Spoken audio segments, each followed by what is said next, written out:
Hello everyone and welcome to this video, which is in our Endgame series. I'm Grandmaster Matthew Sadler and we are taking a look at a game from the ongoing TCEC Season 24 SuperFinal between Stockfish and Leela Zero. Now, I haven't really been following the TCEC this season, but over on Mastodon I've been stalked by Leela's greatest fan, mrbdzz, and he mentioned that this line that we're going to have a look at in the game had been tried out at the TCEC, and it was one of the favourite lines I put together for my part of the opening book. Just show you how it turns out, and then I'll tell you a little bit more about it. So it's d4 f5, c4 g6, knight c3, bishop g7, the Leningrad Dutch, and after g3, which is white's normal plan, just to fianchetto the bishop, then knight h6. So I came across this this offbeat idea in the Leningrad Dutch when looking through Michael Basman's games soon after his death.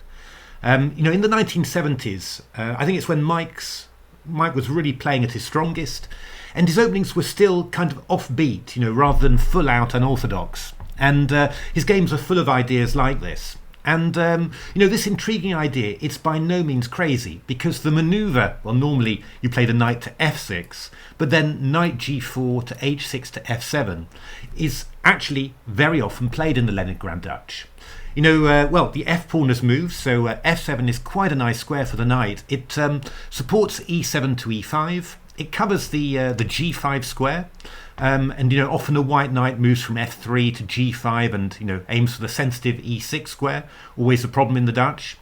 And putting the knight on f7 also leaves a place for this queen's knight to come d7 to f6. And, well, this knight's always a bit of a problem in the Leningrad Dutch. You never quite know where to develop it. So, this whole manoeuvre, knight h6 to f7 and knight d7 to f6 after, it makes an awful lot of sense. Moreover, when you leave the f-file free, when you go castles, you even get the possibility of playing f5 to f4, so attacking the white king side. The only problem with the line is that, normally black plays this manoeuvre knight g4 to h6 to f7, in response to the situation on the board. So white's played a certain way, you move your knight round to f7, and that's great. Playing it immediately really gives white a lot of warning that this is what you're going to do. And, it just means that white doesn't have to go the standard route, but can, choose something very specific and concrete against it. And, this is basically what happened. Now, in the game where Leela was white and Stockfish was black, Leela didn't really manage to make very much of it, and Stockfish made a fairly easy draw. This game, however, was absolutely amazing. I hope you're going to enjoy it as much as I enjoyed analysing it, because it was really quite incredible. So this was the end of book. Stockfish played bishop g2, and then Leela played the move d6. In general, it makes sense to leave the knight on h6 just a little bit longer. d6 is a normal, decent move for black.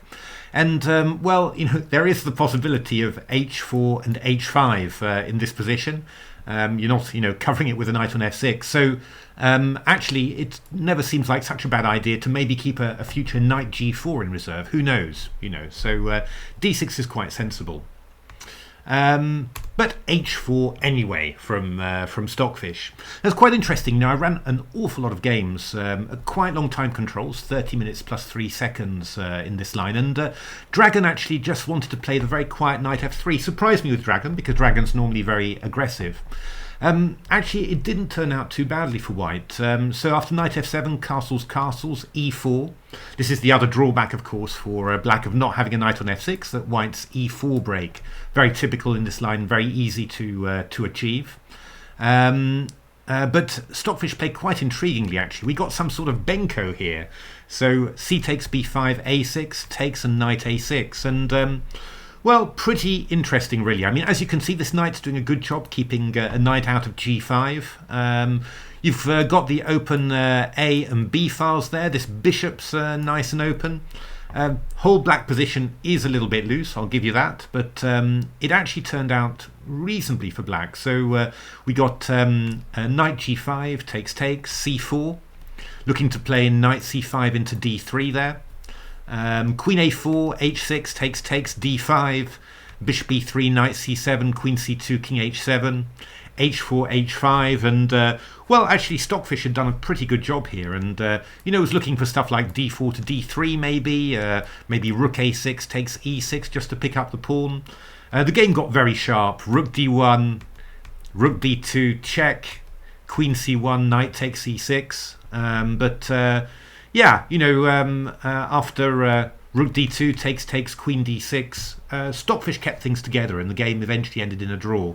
White was definitely better in this game, but there was always plenty of counterplay. I think you have to say, that you're going to see a lot of lines really where, the engines often are quite pessimistic. If you turn it into some sort of check Benoni type structure, when you go e5, white goes d5 and black goes c5, the engines are sort of saying, oh, plus 1.5 or something like that. To humanize, it looks quite reasonable. Also these typical Leningrad Dutch positions look quite reasonable to humanize.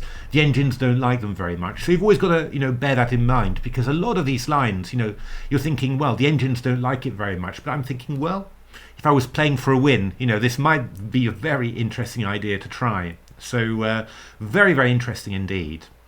But h4 was Stockfish's move.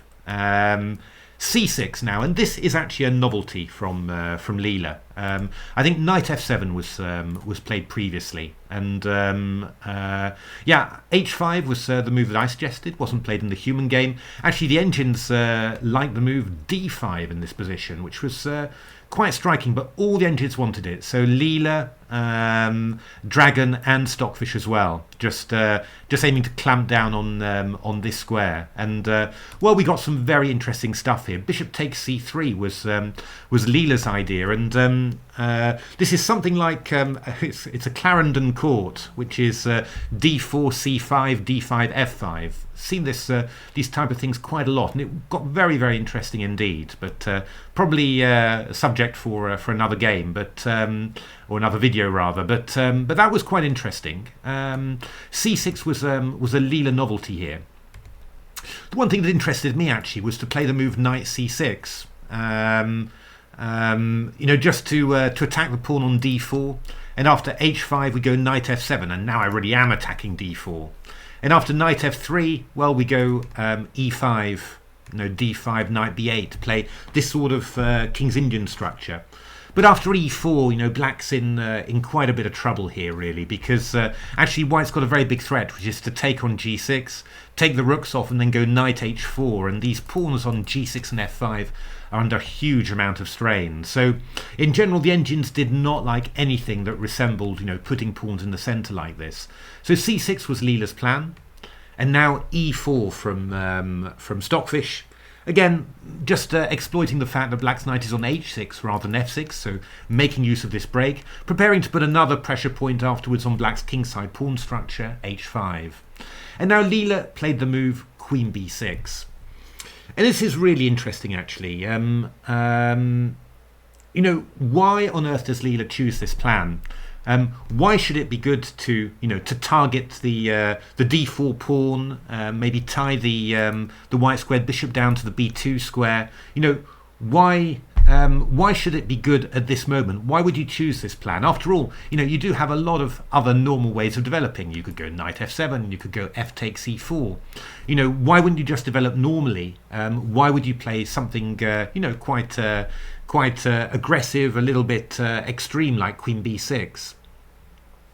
I think it's always down to context, basically. If you're looking at, for example, what Dragon did, knight f3, and you were to show me this plan, queen b6, I'd just say, what on earth are you doing? What on earth are you thinking about here? This d pawn's defended by the knight, white's got no weaknesses. What is this queen doing? It's just going to get driven away in the end. But the context that you're in right now is quite different, because white's played an aggressive move h4, obviously looking for h5, but it's a pawn move, not a developing move, and white's played e4 as well, putting tension in the center and also weakening the d4 square. Now, under those circumstances, white's reaching forward, but when white reaches forward, white's also exposing himself. So moves that attack points in white's position are definitely going to have more effect. And it doesn't necessarily mean that this is a good continuation for black, but it makes much more sense than when white's just playing solidly. And well, actually, amazingly enough, if you let the engines play out, I'm thinking of especially Stockfish and Dragon, which played most of the test games I played in this line, then actually I think they reached up to move 44 a couple of times in this game. So they thought that what Stockfish and Leela did in the SuperFinal was 100% reasonable and just reproduced it. So yeah, you can kind of see how you can kind of see probably that this is actually turning out to be a decent plan for black in this position, but to actually know it as a human player is quite tough. Now, the one thing that you do have to bear in mind is that this queen is attacking the pawn on b2 and the pawn on d4 together with the bishop, but for the moment it's not any sort of threat because the knight on h6 is hanging. But when the knight moves away, then it will be. So what do we do here? We play h5. That's what we did. That's what Stockfish did. Funnily enough, Dragon was still a lot more restrained here. Dragon was playing the move knight ge2 in this position, which is, quite reasonable. Just defending the pawn on d4 and preparing, keeping h5 or whatever in reserve. But h5 was Stockfish's plan, and, well, you're just not going to disagree with that, are you?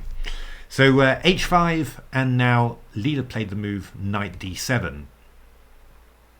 Basically Leela not doing anything amazing there. Just the pressure points have been put on white's position, and now Leela getting on with its development. And the key to playing these positions is to mix creating threats, taking action, and then taking your time, to develop. And it's as easy as it sounds, especially when you're facing Stockfish.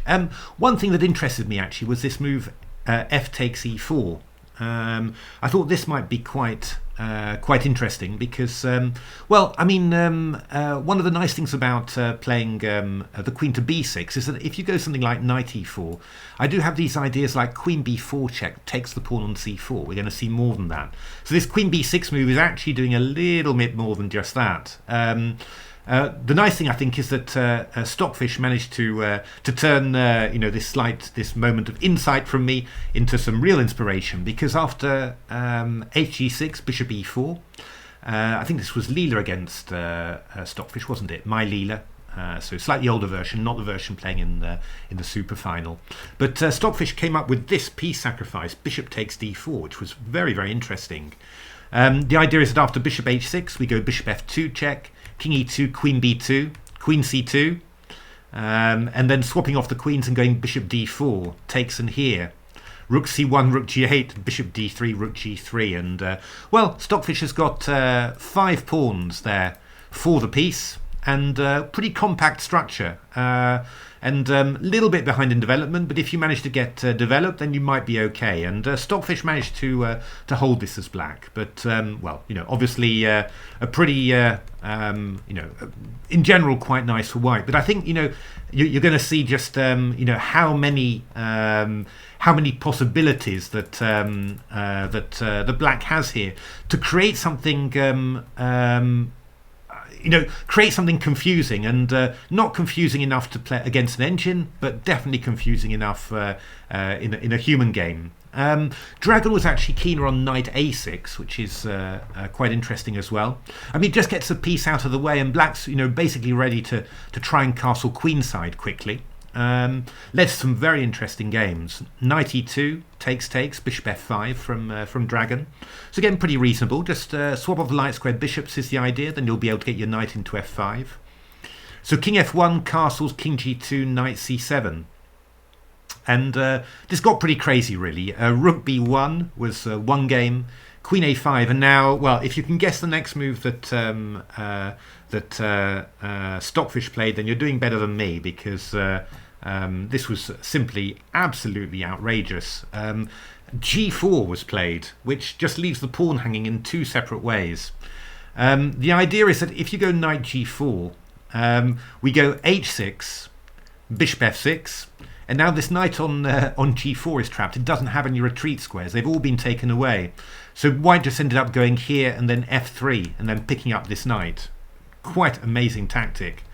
And then if the bishop, if you instead of knight g4, if you go bishop g4, then Stockfish's plan was to go b4 and b5 and just launch this attack. And you basically just distracted this bishop from attacking this bishop on the e4. So you've just got this huge turbocharged attack against the black king on the queen side.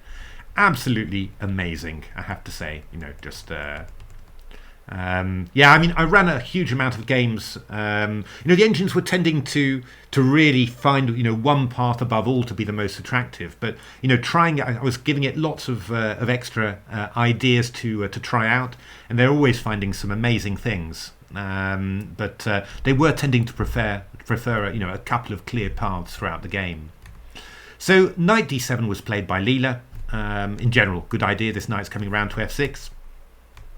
And now knight f3. That surprised me when I saw it, actually. I thought knight e2 felt more natural, because then we're going to go hg6 and knight f4. You know, that seemed like quite a nice little idea, attacking g6 and attacking e6.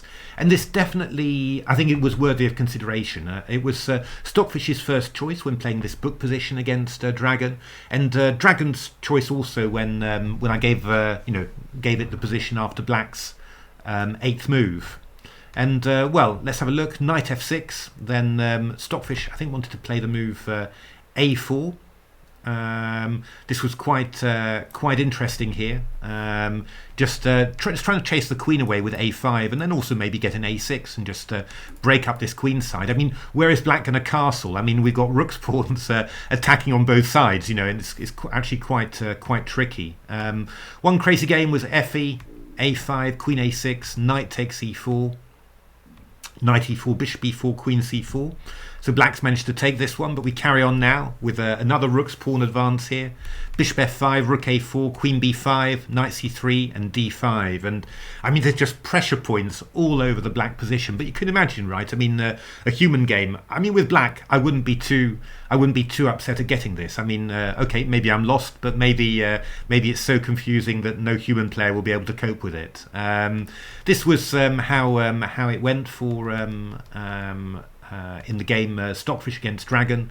Rook f4 played now, bishop f6, queen e6, knight g5, queen g8, and yeah, somehow this just ended up winning for Stockfish in the end. But you know, it's still unbelievably complicated, and well, it's only you know, the fact that Stockfish is a genius that made this possible.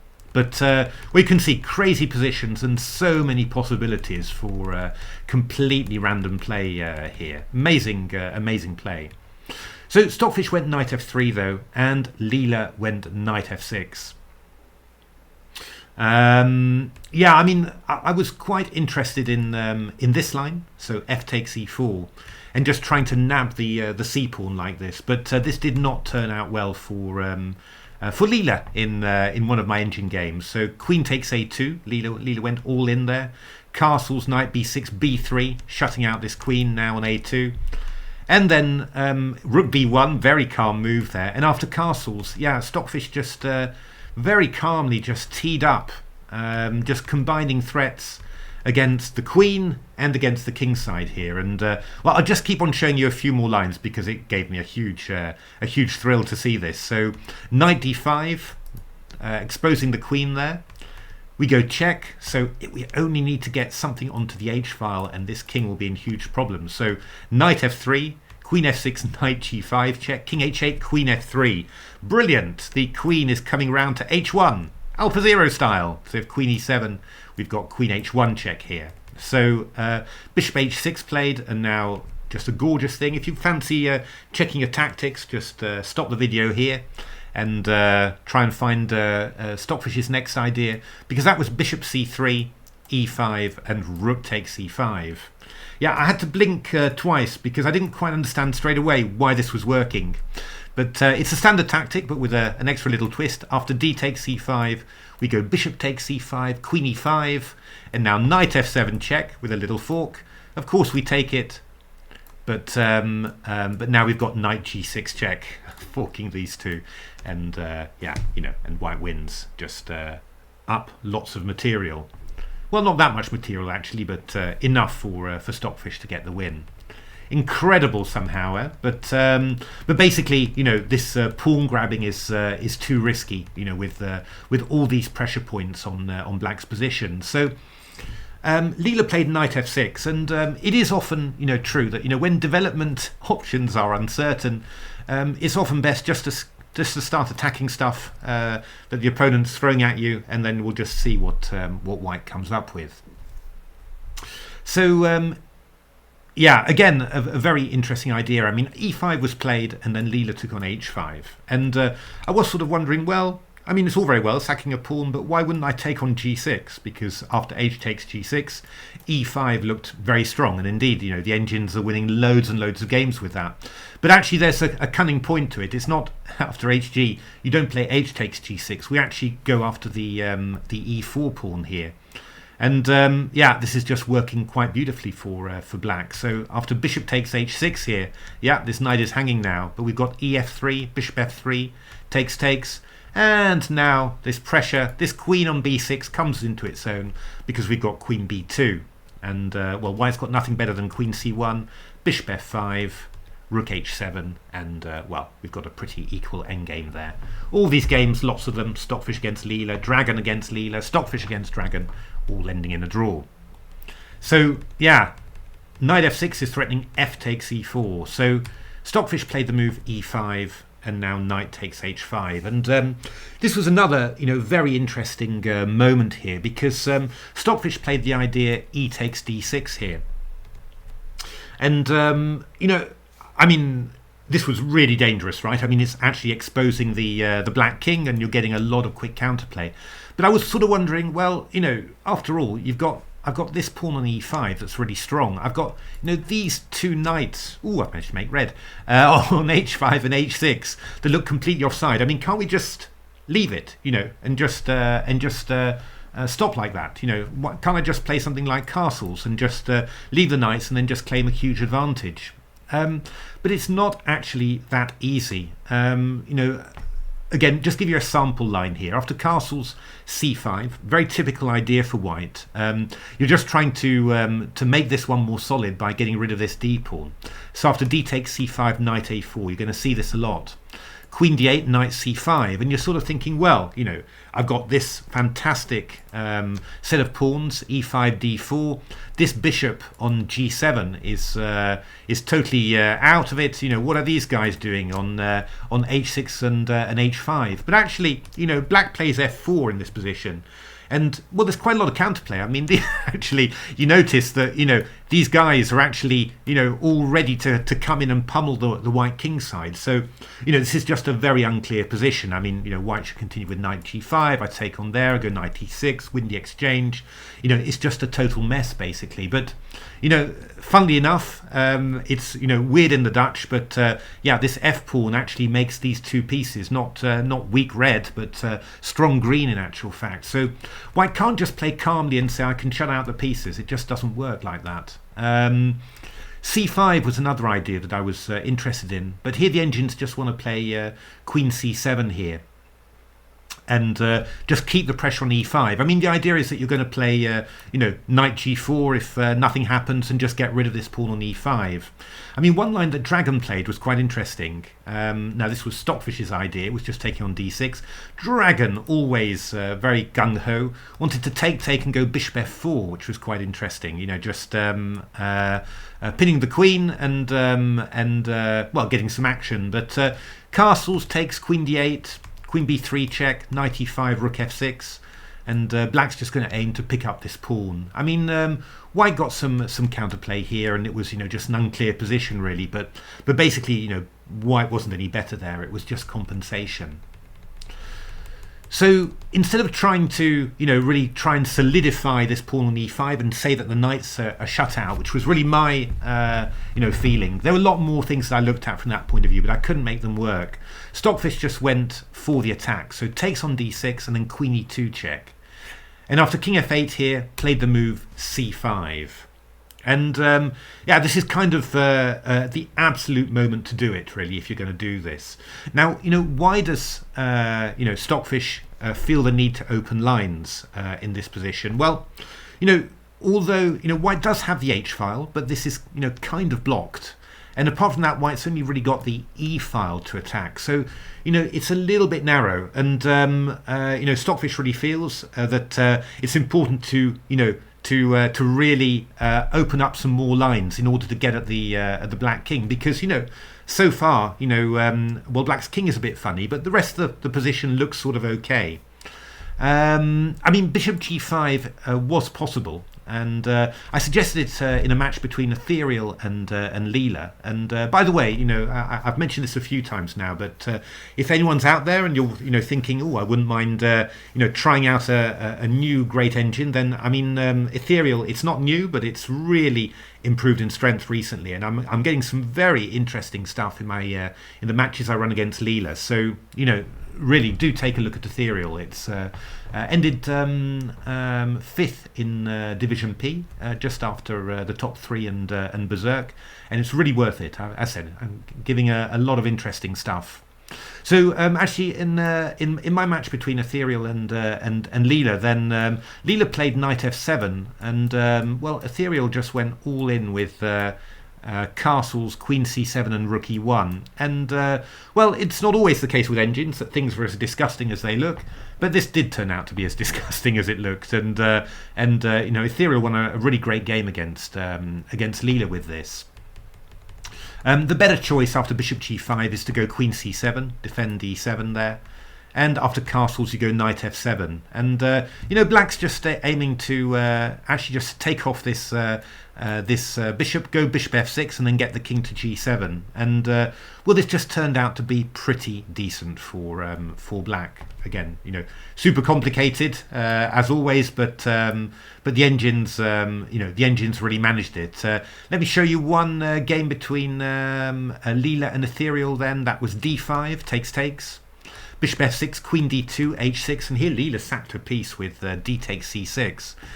All sorts of things coming in here. So bishop g5 played by Ethereal, f4, bishop f6, knight b5, queen g7 takes, king g8, and well, this move h6 turned out not only to attack a knight on g5, but to give the king some sort of space on h7. Quite noticeable, really, and it's the only reason really that black's surviving all this, is that there's quite a lot of wood around the black king here, so it's tending to survive quite okay. I mean, this was how the game went. I mean, it was totally bananas basically, but Ethereal managed to survive this and make a draw against Leela.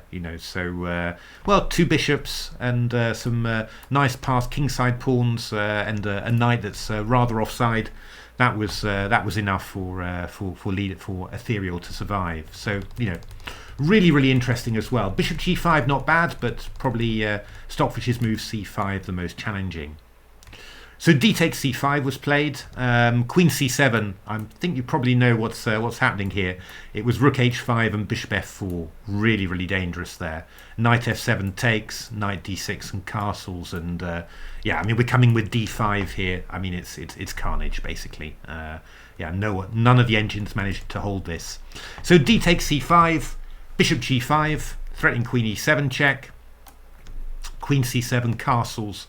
And now knight f7, and well, this was the probably the first moment where I sort of stopped and really had a huge puzzle to myself about what's happening. The rest, I don't know, it felt sort of quite natural and flowing somehow from the white point of view. But here actually Stockfish played rook de1, which felt very weird.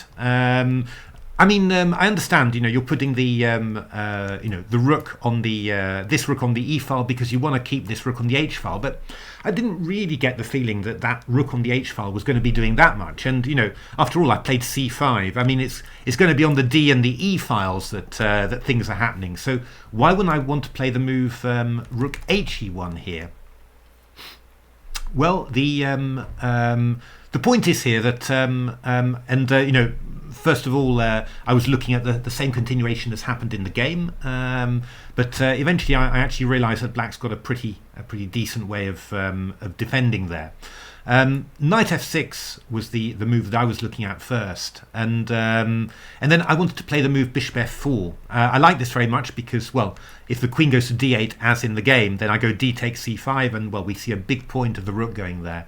And actually what I got attracted to was this line, takes knight takes h6, knight g5, ooh, not d5 but knight g5, and after knight f7 from black, then I had the brilliant queen e6 in this position. That was what I wanted. And the idea, of course, is bishop e6. I've got knight e6 check, and I'm picking up a piece because I'm forking the king and queen. And if knight g5, queen f6 check is just going to be terminal. But what I couldn't do, I couldn't make this work. I thought king g7, I go queen e7, and now something, but I couldn't make it work. And actually, the engine says that there's nothing at all after d5.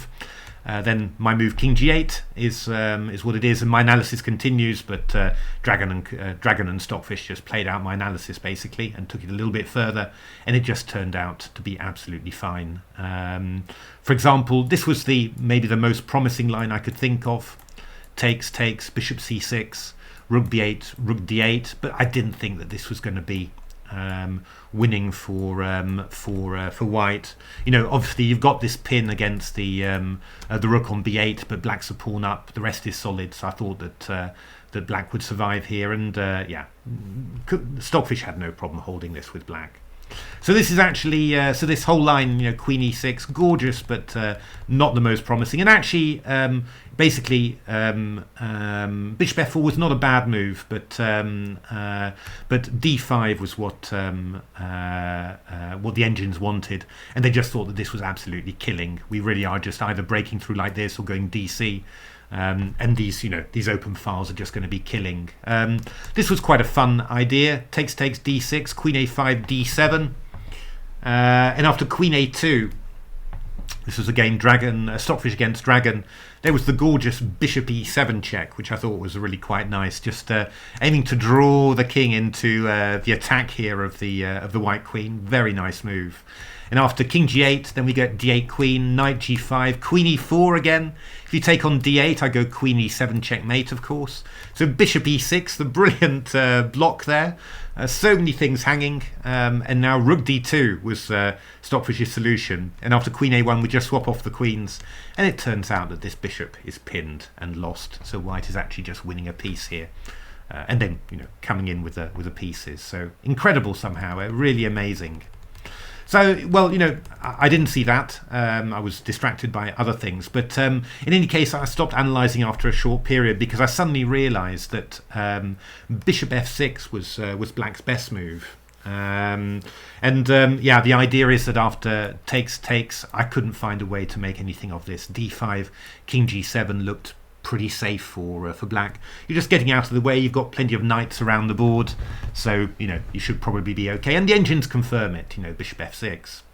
And this was a sort of an aha moment for me because I thought, right, that's it. That's why we play rook de1 because after bishop f6, we've got rook h5. That is the point. There we are. Well, it's true that we do have rook h5, but actually, as Stockfish pointed out to me, and actually we've got a number of games with this in my test games. Bishop f6, rook h5 is still actually playable for black. So in the game, Leela played knight f6, but actually even bishop f6 was possible. Why? Because after rook g5. Knight g5. I just thought rook g5, and well, I mean, I know black's getting quite a few pawns, but I assumed that this was going to be killing somehow. But actually, this if I'd looked a little bit further, I would have realised that this rook on g5 is actually just trapped. So after cd knight a4, Stockfish just wants king g7, and then he's just going to play h7 to h6 and win this guy on g5, and there's nothing that you can do about it. So yeah. Crazy, ridiculous. But actually, Dragon pointed out that knight g5 takes queen h5 is pretty scary for black. I mean, like we've got all sorts of threats coming in here. But Stockfish pointed out that we've got this idea. So it takes rook c8, looks brilliant, because if you go queen c8, I've got queen f7 checkmate. If you go rook c8, then I've got knight e6 check. If you go bishop g5, I'm going to take and then take on c7 here. But what Stockfish wants is the move queen e7. Rook c7, can see the idea. Bishop g5 takes, and the whole point is after rook e7, the thing gets captured, but with tempo. And then after takes, that gives us time for c takes d4. And after knight d1, then g4 was what Stockfish wanted. And, well, yeah, this position is not at all clear to me, as I'm sure you'll be glad to hear. But for Stockfish, this was sufficient to hold the draw. Yeah, I mean, I'd rather be white in this position, but yeah, Stockfish was able to hold it. Can force the exchange of rooks, and, you know, after, well, rook d8, even rook d7 here, takes, a5, and then f4 and king f5, and yeah, you know, somehow this was enough for Stockfish to keep hold of stuff. This knight on d1 is very passive, and the king's coming in to f3. So amazing, in actual fact. I mean, it's always one of those confusing things with engines, and I do notice, to be honest, that I do think that my instincts for tactics are pretty wrong, really, in general. I mean, but I think it's a generally human thing, and well, you never know. I mean, maybe young players who've been brought up with analysing with engines will have a better instinct for that. But in general, when I'm looking at tactics, I think I tend to assume that the moments when I think there's only one possibility for black's on a narrow tightrope, the engines normally show 2 or 3, and the moments when I think there's plenty of possibilities, the engines are normally saying that there's only one that's possible. So yeah, it's just well, chess is a complicated game. I think that's the basic conclusion. But Leela's knight f6 was also pretty good. Then we got queen c4 from Stockfish. C takes d4, bishop f4, queen d8, and knight takes d4. And this was the moment actually that really amazed me, because suddenly, you know, in this position where Leela seems completely under the cosh, Leela suddenly started playing actively, like Leela had all of the, like, you know, Leela was the one bossing things around rather than white. I mean, why is this position even tenable for black? Actually, I think that the key point is that this bishop is on g2. If this was a normal kingside attacking position that I would play, I would have my bishop on this diagonal and the black king would be completely dead. But this bishop is not really contributing enormously to the kingside attack. And what you notice is that if white actually invades on the light squares, there's not a great deal of punch extra for white from that point of view. And I think that's why, you know, black's able to survive like this. For all that, I mean, there are some pretty big threats, and you know, if black doesn't do anything immediately, if black just plays a quiet move, like for example h5, for example, you know, just thinking of playing bishop h6 and king g7, then white just piles through with knight c6, and all of a sudden, belying my words, this bishop on g2 does get very dangerous. You know, queen takes a8 is coming in here. So what Leela did was play the move g5, which is excellent, chasing away that bishop on f4. And the points, of course, you know, when this bishop moves away, then moves like knight takes c6 suddenly aren't dangerous at all. And obviously, you know, the fact that you're chasing this bishop away means that black's pieces are getting squares. I did wonder about bishop d2. Then the engine wanted to play knight g4. And prepare this move knight e5. I mean, the idea of bishop d2 was to keep control of e5, but knight g4. There was some crazy stuff, you know, takes, queen check, and now this move bishop e5, which to be honest is far from obvious, and then knight takes f2. And I mean, black's just got all these threats like bishop g3, knight d3 check as well. And well, this was ending up quite okay for black. So bishop e3 was played by Stockfish, and now we get quite an interesting 4 sequence. Now, just as it whizzed past me, I was thinking, I saw that Stockfish played knight e6, and I sort of thought, wait a minute, queen c5 check, queen c5 check. Why isn't that? I mean, you're not going to play queen e7, are you? Because, you know, I'm going to take or something, and then, you know, there's just going to be this massive pin. This can't be right. It turns out that king f7 is the move, and after queen e5, we've got knight e4. And what do you know? The queen is trapped on e5. That is astonishing. And the even more amazing thing was that I looked a little bit further at my test games and I saw that Stockfish and Dragon had agreed a draw, and I thought, what, how, what? And it's just amazing. Knight f3 takes knight check, king g8, bishop e4 takes, knight e4, h6, bishop g5, half. There we are. So I did take just a few minutes of looking at the position just to be sure why it's half. Actually, after hg, then the open h file comes into its own. So this is a rather nasty fork. And after queen a5, then the nicest way is this perpetual. There's some other things, but this is one perpetual that you can choose, which I think is absolutely gorgeous. So queen c5 is nothing. So knight e6 check was played by Stockfish. Takes, knight d3. And then now Leela played the move queen d7. Now, actually, f4, Leela, Stockfish this was Stockfish's choice.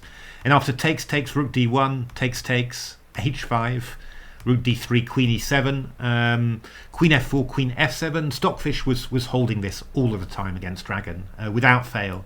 And I had loads of games in this, maybe 10, 11 games like this, and there was no problem at all.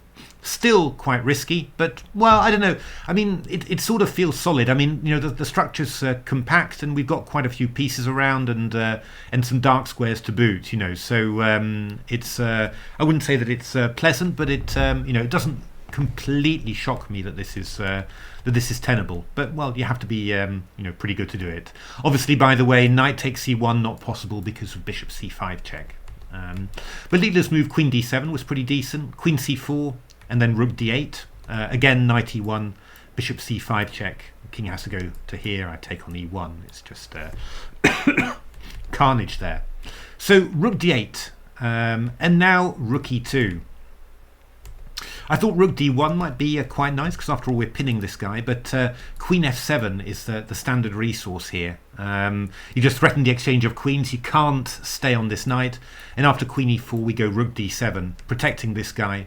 So yeah, if you attack the knight can move away, and actually after queen c2 we don't even bother. Stockfish was playing f4 in this position, counter-attacking this guy, and if bishop a7, queen g6, just amazing, beautiful how all this is holding. And king a1, king g8 out of the way, just getting out of any checks, and then you're just getting ready to play b5 to b4. And well, actually, counterplay is coming. White's got to be careful too somehow. It's amazing how it just seems to switch constantly. The black king looks in terrible danger. You play a couple of moves, suddenly it's not so clear anymore. So rook e2 was Stockfish's choice here, and here Leela played the move b5. Quite interesting actually that Leela chose this because on my hardware and with my somewhat older version of Leela was quite pessimistic about this. And actually, Ethereal was really optimistic at this stage, and Stockfish was kind of looking again at this idea of going queen f7 again, and queen a4 going knight g4 and bishop f6 like this, and well, there's some quite interesting tactics there. Knight takes b2 was quite neat there. Bishop d8, and again Stockfish has gone for the giving up a piece for pawns and a somewhat exposed white king here, and managed to hold this. Not 100% sure about that. Leela's choice feels more natural, really. b5 here. And here White has to make a fundamental decision. Stockfish decided to keep the queens on. Ethereal was super keen on queen takes c6 here. But Leela just wanted to play the move king f7 in this position. Just get the no rush to swap off queens. Bishop g5, and then took off and played a6. And all of a sudden, the queen side is held together, and black suddenly looks quite decent and active. White's got the two bishops, but black's going to be doing fine. Knight g4s are coming in. Knight b4. Knight b4s. All this sort of stuff. Maybe b4 at some stage to chase away the knight. It's actually going to be quite decent. So that was quite surprising somehow. Sometimes you see a move and you think, oh my goodness, this is so dangerous, and then afterwards, a move like king f7 and the whole white initiative falls away like snow, really. So queen b3 was played. f4 now. More disruptive moves from Leela, just not giving white any time to settle, to start attacking the advanced pieces. There's always something for Stockfish to do, and Stockfish kept on going with this move, and now b4. All of a sudden, white's got two pieces hanging here. So queen a5, hitting the rook on d8, really amazing. Rook e8, and now Stockfish managed to somehow re-establish control here, deal with the multiple threats against its pieces, get rid of all the threats. But you can really see that actually white's whole position has been kind of malformed somehow. Bishops are no longer centrally placed somehow. This bishop's gone out there, the queen's slightly offside, this bishop's no longer controlling the center, and this gives Leela its chance here to really swap off some pieces and activate its other ones. Takes, and now this really important idea, queen e4. Threatening the exchange of queens by attacking the queen on b4 and the rook on h1. And this was a really interesting point of the game, actually, because in some games Dragon played exactly like Leela did and made a draw in exactly the same way. But I'd say probably in about half to maybe even 2/3 of the games, Dragon actually avoided that line and chose two other continuations, after which it lost. All of those games where it deviated, it lost 100% of the games against Stockfish. Quite amazing. So king f7 was what Leela did, and Leela's only concern here is to exchange off queens. That's all that Leela wants to do here. Knight e8 was a Dragon attempt, and keeping the queens on. But here Stockfish was just making,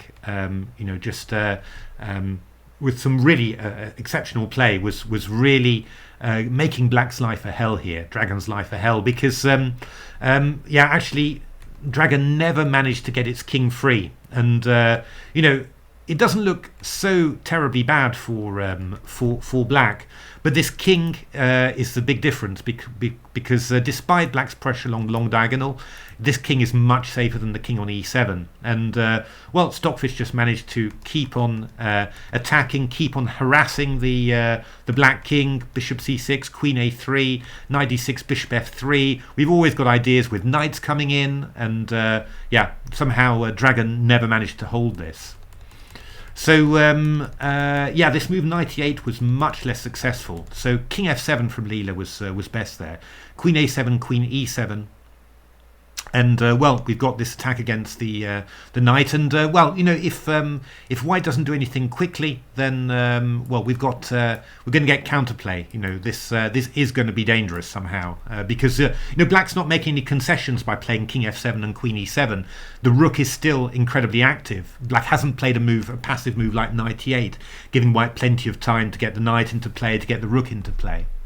So Stockfish played queen e7 takes, and now knight d4. Knight f4, king d6.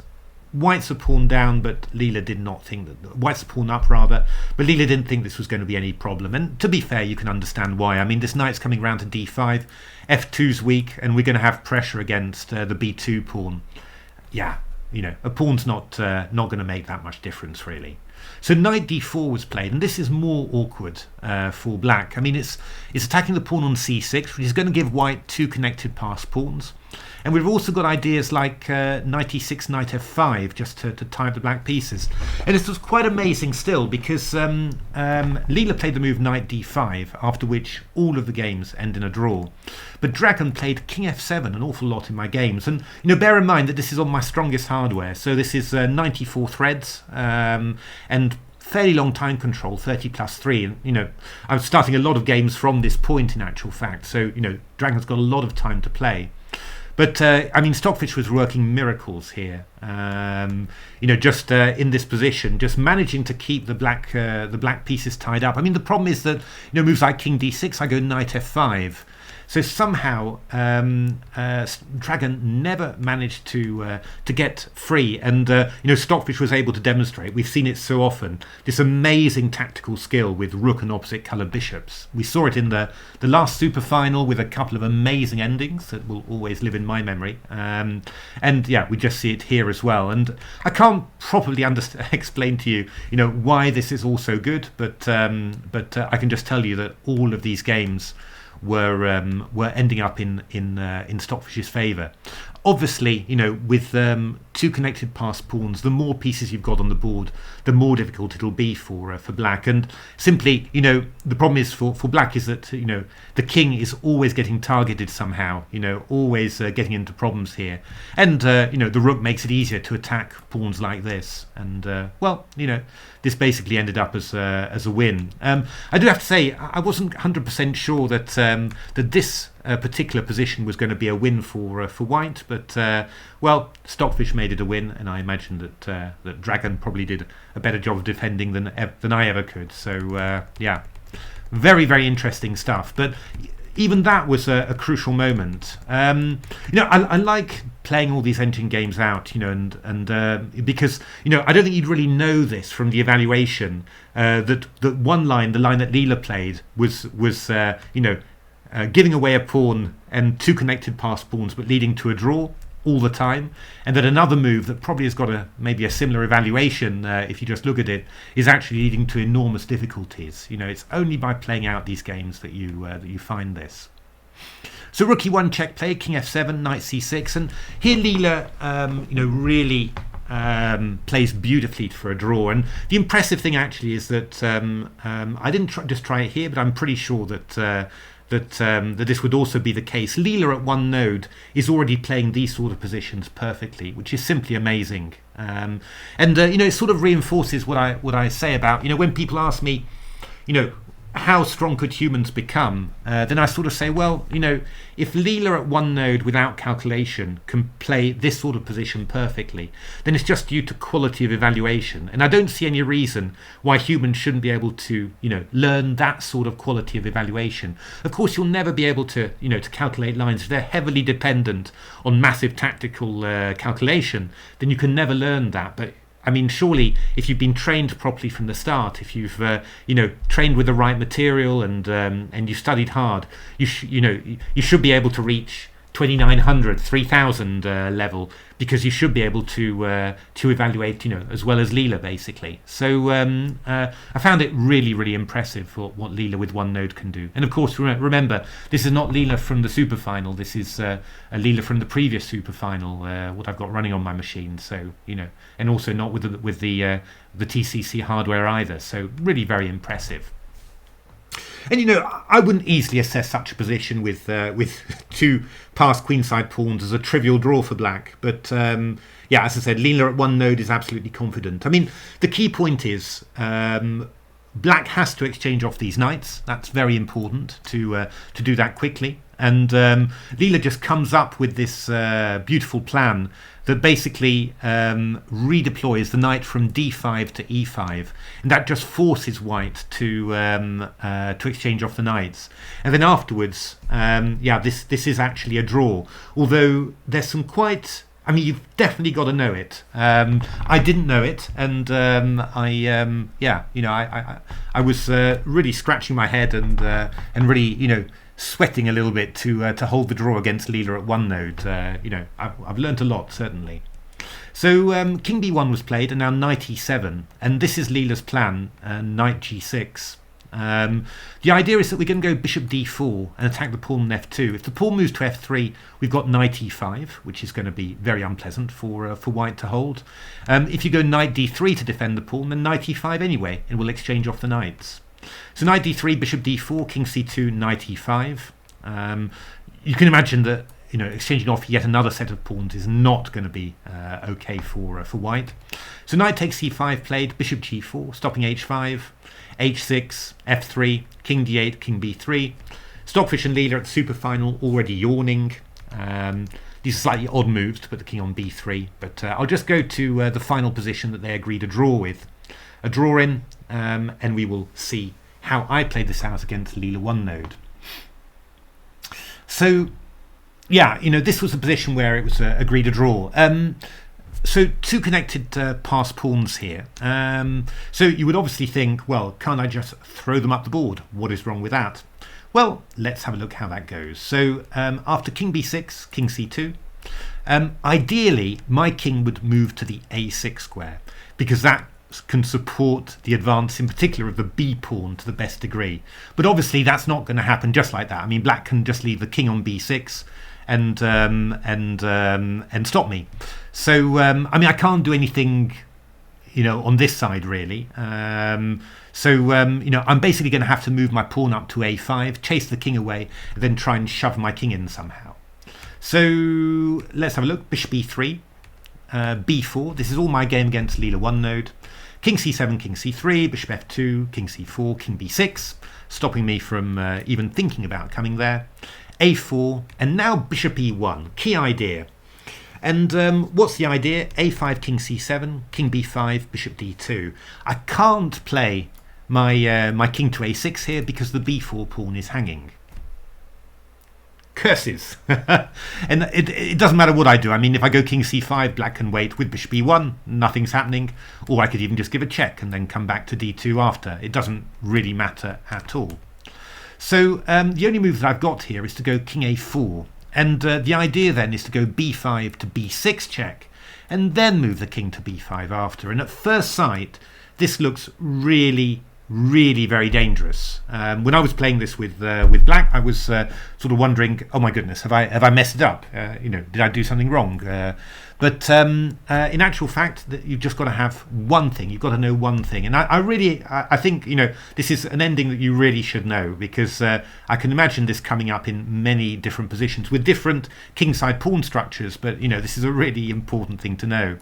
So king d6 is what you do, and after b5 you go king c5. What's the idea of this? The idea, of course, is to shoulder the white king away. The white king can't get into b5 a6 when the king is on c5. And what you do is, beforehand you used to have the bishop holding back the king and the king covering the queening square. Now you swap it around. So now we shoulder away the white king with the king on c5, and we use the bishop to cover the queening square. Now the king can't get away just like that because of bishop takes a5, so you can't leave these pawns on dark squares. But you can play all around you like. La la la la la, lovely. Eventually you have to go b7, and then I go h4 there, for example. Bishop d7, I go bishop b8, and there's no way to get through. King c3, king d6, I go king c5. I'm trying to get round to here again. Bishop d7, king d6. You can't stop me. There's no way you can stop me from getting to these pawns if you're coming with your king to try and somehow get in or harass the kingside pawns. So this is it's a beautiful ending. Maybe I should have put this in a separate video. Maybe I still will. But it's a really beautiful ending. I mean, the basic idea is then you leave the king on b6, stop the white king from getting to a6. You attack the pawns from the back, restrict the mobility again of the white king. So when the black king gets chased away, the white king still can't advance to a6. And when white threatens to move the pawn up to b6 to chase away the white king and move the white king in behind it, then black has to take action and swap around the defensive formation. Use the black king to shoulder away the white king, and use the black bishop to hold back the pawn. And because the white pawns end up on dark squares, black's just able to make a perfect blockade. And the kingside situation is such that white can pick up the h6 pawn, but it doesn't make a blind bit of difference. Black's just going to keep the bishop on the long diagonal, have the king covering the A and B pawns, and it's just going to be one of those typical opposite coloured bishop draws. So there we are. That was a long video. I do apologise for it, but to be honest, I've only shown you a fraction of what I looked at with the engines. This really has turned out to be an absolutely amazingly rich game. I think only a game that could be played by engines, and really the reason why I love engine games so much. What I would say is that if you're ever tempted to play this move knight h6, then I would say go for it, because there are so many interesting ideas in this, so many complicated things that only an engine can unravel. I think I think you could have a gorgeous time doing this. And otherwise, well, I hope you enjoyed it. I took a quick look at the TCEC. I saw that Leela is doing incredibly well. We've got a really tight, tough SuperFinal. That's lovely to see after all these seasons. So good luck to both Leela fans and also to Stockfish fans as well, of course. And well, hope you enjoyed it and hope you join me for subsequent videos. Thanks very much for watching.